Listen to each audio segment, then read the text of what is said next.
Hello नमस्कार दोस्तों, मैं हरवीर सिंह आप सभी का स्वागत करता हूं मैथ्स विद हरवीर पर। और दोस्तों, जैसा कि आप सब जानते हैं, आज मैं आपको यहां पे बताने वाला हूं कि जो यूपीएसआई का फॉर्म निकला है, तो उस फॉर्म की क्या स्ट्रैटेजी है, क्या क्या फॉर्म कैसे कैसे फिल करना है और कब से बिगिन होंगे स्टार्ट, मतलब फिल होना कब से स्टार्ट होंगे और कब तक उनकी लास्ट डेट होगी। उसके बाद दोस्तों हम सिलेबस डिस्कस करेंगे कि उसका क्या क्या सिलेबस है, बैक में क्या क्या कट ऑफ रही थी, तो उन सारी चीज़ों को डिस्कस करते हुए हम यहाँ पे बढ़ने वाले हैं, ठीक है ना। तो अब एक चीज़ आप समझ रहे होगे कि हम जो कुछ डिस्कस करेंगे वो किसके बारे में करेंगे, यूपीएसआई के बारे में, ठीक है ना। तो चलो स्टार्ट करते हैं और देखते हैं कि जो यूपीएसआई का सिलेबस है तो वो क्या है, क्या स्ट्रेटजी होनी चाहिए इसके लिए, ठीक है ना। तो देखो दोस्तों, आप जैसे जानते हो कि जो यूपी गवर्नमेंट है, ठीक है ना, एक तो वैकेंसी निकालती नहीं है। अभी आपने देखा था कि जो लेखपाल और वो पीछे वाली जो ग्राम विकास अधिकारी वाली वैकेंसी थी 2018 वाला, तो वो इन्होंने कैंसिल कर दिया, ठीक है ना। तो इनका एक तो भरोसा नहीं है और 3 साल से बच्चे अटके हुए थे उसमें, और इन्होंने क्या किया, उसको कैंसिल कर दिया। तो इनका भरोसा नहीं है, मेरा तो भरोसा उठ चुका है बीजेपी से, ठीक है ना। तो बाकी जिसका हो वो देख सकता है, ठीक है ना। तो यहाँ पे देखते हैं यूपीएसआई का। अब यूपीएसआई में आप दोस्तों देख रहे हो कि जो इसकी वैकेंसी आई है वो आई है 9534 वैकेंसी, ठीक है ना। 9534 वैकेंसी आई है और उसके जो एप्लीकेशन फिल होना स्टार्ट होंगे वो होंगे हमारे 1 अप्रैल से, ठीक है ना, 1 अप्रैल 2021। और इसकी जो लास्ट डेट है, वो लास्ट डेट क्या है तो आप सब जानते हैं, लास्ट डेट है इसकी यूपीएसआई की, वो है हमारी 30 अप्रैल 2021, ठीक है ना। तो ये सब आप सब जानते हैं, ये आपने देख लिया होगा नोटिफिकेशन, ठीक है ना, इसमें कोई नया नहीं है। तो इसके बाद हम स्ट्रेटजी पर फोकस करते हैं, ठीक है ना, कि एग्ज़ाम का पैटर्न क्या होगा। आप सब जानते हैं कि ये तो सबने देख लिया होगा, ये तो कॉमन सी बात है कि जब नोटिफिकेशन आ जाता है तो सबको पता चल जाता है, इसमें कुछ नया बताने वाला नहीं है, ठीक है ना। अब देखो यहाँ पे जो पेपर होगा आपका, हम पेपर स्ट्रेटजी की डायरेक्ट बात करेंगे, कुछ फालतू बात नहीं करते हैं, ठीक है ना। पेपर स्ट्रेटजी में क्या होगा कि जो पेपर होगा वो 160 मार्क्स का होगा, ठीक है ना, 160 मार्क्स आप यहाँ पे सब देख रहे हैं। 160 मार्क्स का जो पेपर होगा, और 160 मार्क्स को भी इन्होंने 4 सेक्शन में डिवाइड कर रखा है, ठीक है ना। अब वो 4 सेक्शन कौन कौन से हैं, तो यहाँ पे हिंदी हो जाएगा आपका एक, ठीक है ना, रीजनिंग हो जाएगा, मैथ्स हो जाएगा और आपका जीएस हो जाएगा। आपको सब जीएस तो पता ही है, जीएस में हमारा पॉलिटी वगैरह सब कुछ, इसमें तो जो हमारा संविधान में यहाँ पे आपको मूल विधियाँ भी पूछी जाएंगी, तो ये सारी चीज़ें, धाराएं वगैरह पूछी जाएंगी इसमें, ठीक है ना। तो ये सारी चीज़ें आएंगी।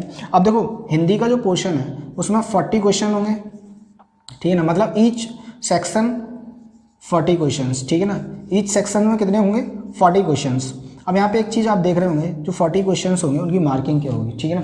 तो यहाँ पे एक क्वेश्चंस की जो ईच क्वेश्चंस मार्क्ड, एक क्वेश्चंस होगा उसकी जो मार्किंग होगी ईच क्वेश्चंस 2.5 मार्क्स, ठीक है ना, 2.5 मार्क्स, मतलब एक क्वेश्चंस का जो मार्क्स दिया जाएगा वो 2.5 दिया जाएगा। और दोस्तों यहाँ पे एक चीज़ और अच्छी है, एक तरह से कह सकते हो, नेगेटिव मार्किंग नहीं है, ठीक है ना।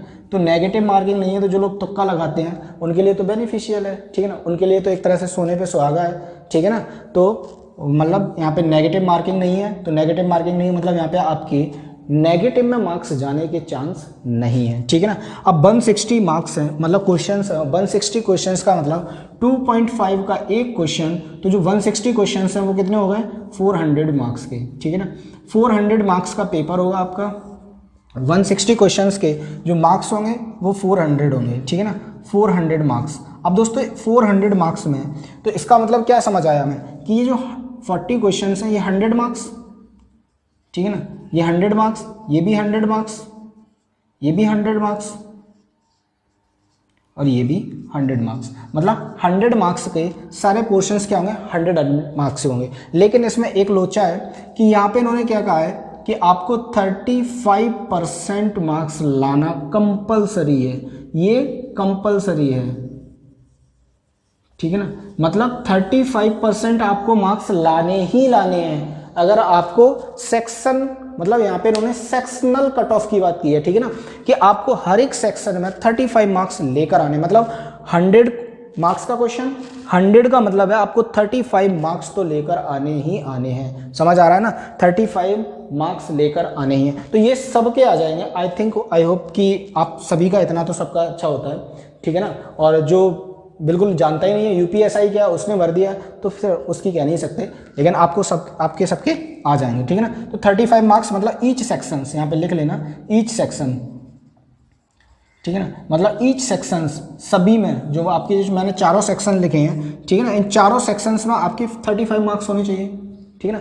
इसमें भी 35%, इसमें भी 35%, इसमें भी 35% और इसमें भी 35%, मतलब चारों सेक्शन में आप 35% मार्क्स आपको लाना कंपलसरी है, ठीक है। अब इसके साथ इन्होंने एक क्या किया है कि जो आपका ओवरऑल है, ठीक है ना, ओवरऑल में आपको 50% मार्क्स लाना कंपलसरी है, समझ रहे हैं ना। यहाँ पे देखो एक लोचा तो ये किया था, ये समझ आता है, लेकिन इन्होंने एक और कर दिया कि आप 35% ले आए, आपको लग रहा है आपने ईच सेक्शन मतलब हर एक सेक्शन को तो क्वालिफाई कर दिया, लेकिन उसके बाद आपको 50% मार्क्स लाना जरूरी है। इसका मतलब समझ रहे हो ना, 50% का मतलब हुआ कि 200 मार्क्स, मतलब इतने तो लाने जरूरी हैं, ठीक है ना। मतलब 400 का पेपर, 400 मार्क्स का पेपर है, उसमें 200 मार्क्स कंपलसरी हैं। अगर ये नहीं लेकर आए तो आप डिसक्वालीफाई हो जाएंगे, आप क्या हो जाएंगे, डिसक्वालीफाई हो जाएंगे, आपको क्वालिफाई नहीं किया जाएगा। इसके साथ साथ दोस्तों ये तो होने चाहिए, ठीक है ना, 200 मार्क्स। अब इसमें एक और चीज़,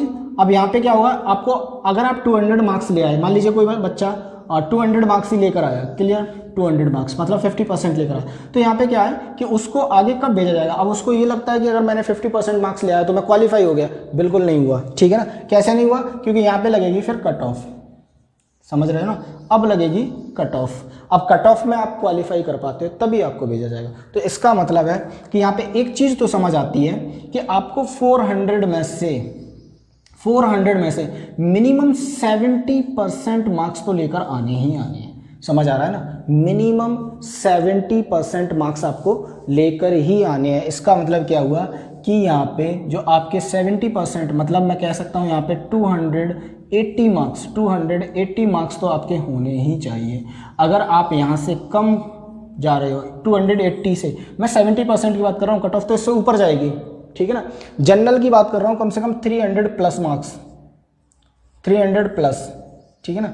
अगर इतना लेकर आते हो तो अब तो ठीक है, नहीं लेकर आते हो तो फिर अपने आप में से निकाल दो, क्योंकि 75% से कम कट ऑफ नहीं जाने वाली इसकी, ठीक है ना। 75% और 80% की बात करो आप, ठीक है ना, ये कट ऑफ जाने वाली है कम से कम, क्योंकि यहाँ पे नेगेटिव मार्किंग नहीं है, आपको मैं बता दे रहा हूँ, नेगेटिव मार्किंग नहीं है, तब यहाँ पे कट ऑफ यहाँ से कम तो जाने वाली नहीं है। जब आप एग्जाम देकर आओ, ठीक है ना, और उसके बाद देखना तो आपको यही देखने को मिलेगा, समझ आ रहा है ना। मतलब आपको 75% या 80% के समथिंग आपको रहना है, तब आप जाकर के अपने आप को क्वालिफाई समझें, ठीक है ना।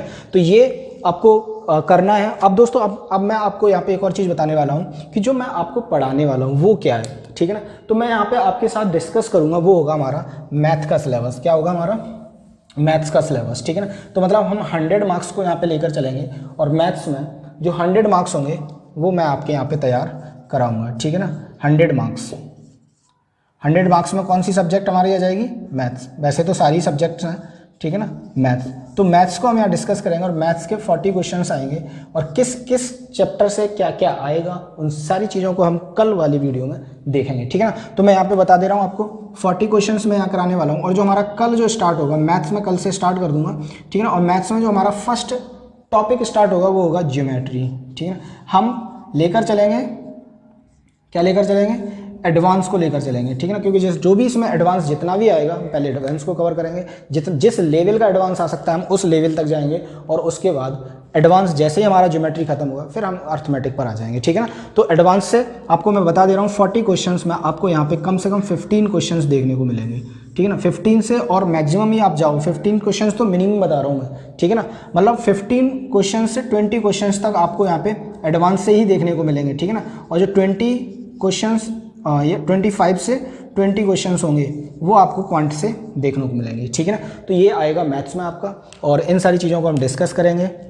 तो कल से हमारा स्टार्ट होगा, ठीक है ना। अब देखो बैक में भी अगर आप पीछे जाकर के आप गूगल पे सर्च करोगे तो जो कट ऑफ है वो भी 70+% के समथिंग है, ठीक है ना। तो 70+ है, तो इसका मतलब जब बैक में कट ऑफ इतनी हो सकती है तो अब तो और ज़्यादा कॉम्पिटिशन, क्योंकि उन्होंने बहुत कई सालों से तो वैकेंसी की नहीं है, तो बच्चे सब बेरोजगार बैठे हुए हैं, ठीक है ना, सब तैयारी कर रहे हैं, सब देख रहे हैं कि कब वैकेंसी आए, कब मौका लगे, ठीक है ना, तो वो चौका मारे।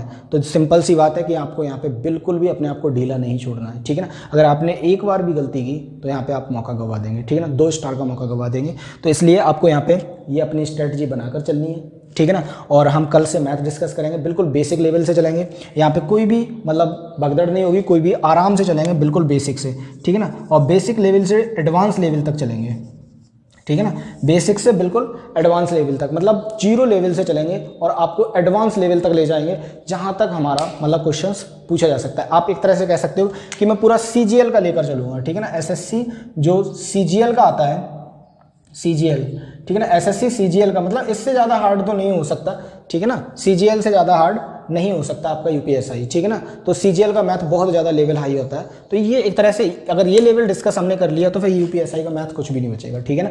तो बाकी एग्जाम्स को, सारे एग्जाम्स को कवर करेगा, आप जितने भी एग्जाम्स देंगे मैथ्स बेस पर, ठीक है ना, जिसमें मैथ्स पूछा जाता है उसके लिए ये सारे एग्जाम्स के लिए काम करेगा, ठीक है ना। ऐसा कोई भी एग्जाम्स नहीं है जिसमें ये काम नहीं करेगा। लेकिन हाँ, बैंकिंग में थोड़ा ज्योमेट्री वाला, मतलब एक तरह से कह सकते हैं एडवांस मैथ कम आता है, वहाँ पे क्वांट रीजन ज़्यादा आता है, मतलब एक तरह से एडवांस आता ही नहीं है, ठीक है ना। बैंकिंग वाले में एरिया वेरिया पूछा जाता है थोड़ा बहुत, तो वो सारी चीज़ें आ जाती हैं, लेकिन जो ज्योमेट्री वाला रीजन है ये सारी बैंकिंग में नहीं आता है, ठीक है ना। तो बैंक के लिए ये थोड़ा सा मतलब काम नहीं करेगा, बाकी एग्जाम्स के लिए सबको काम करेगा, ठीक है ना। तो चलो दोस्तों, इसी के साथ मैं विदा लेता हूँ आपसे। Thank you, have a nice day, जय हिंद, जय भारत।